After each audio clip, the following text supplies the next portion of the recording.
In Malaysia and its neighbor Singapore, there are laws that allow the government to clamp down on the media and detain suspects for up to 2 years without charge. Well, in a move that surprised just about everyone, Malaysia's Prime Minister went on national TV recently and announced that his government would repeal the Internal Security Act, or ISA. Analysts call this the boldest policy change since he took office. The move is putting pressure now on Singapore to follow suit. But as Laura Miller, our contributor there, reports, Singapore isn't budging. Some 70 people have been detained under Singapore's Internal Security Act over the past decade, says the government, all for terror-related activities. Notable detainees include Mas Selamat Kastari. Mas Selamat was a local leader of regional Jama'ah Islamiyah network, which has links with Al-Qaeda. Besides him, there are currently 16 others who are being held without trial.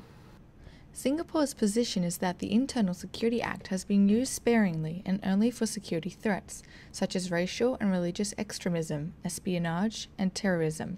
However, non-governmental organizations such as the Think Centre are calling for the Singapore government to follow in Malaysia's lead and repeal the 51-year-old law. They wanted to cast off what they describe as an archaic legislation and to rethink its stance on the ISA. The opposition Workers' Party immediately proposed replacing the act with an anti-terrorism law that will permit suspects to have real avenues to challenge the legality of their arrests through the courts. Online reactions were swift. Social-political blog The Online Citizen asked if the ISA is an irrelevant law in today's society. Liberals here feel that the ISA was from a time where communism and ethnic clashes were threats to Singapore, but they feel that things have changed now.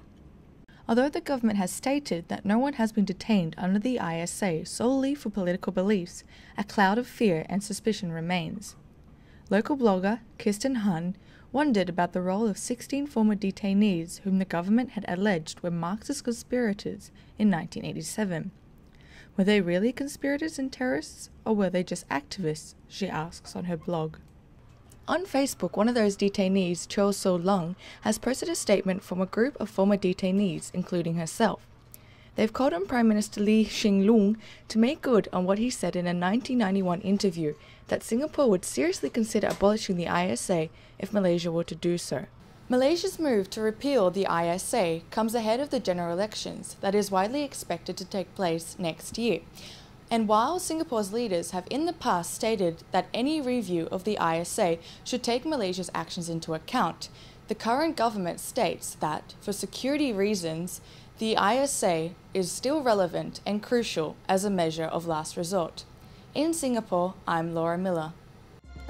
Link TV is the only U.S. network dedicated to global and national news, uncompromising documentaries, and diverse cultural programs. Programs which connect you to the world. To learn more, visit linktv.org.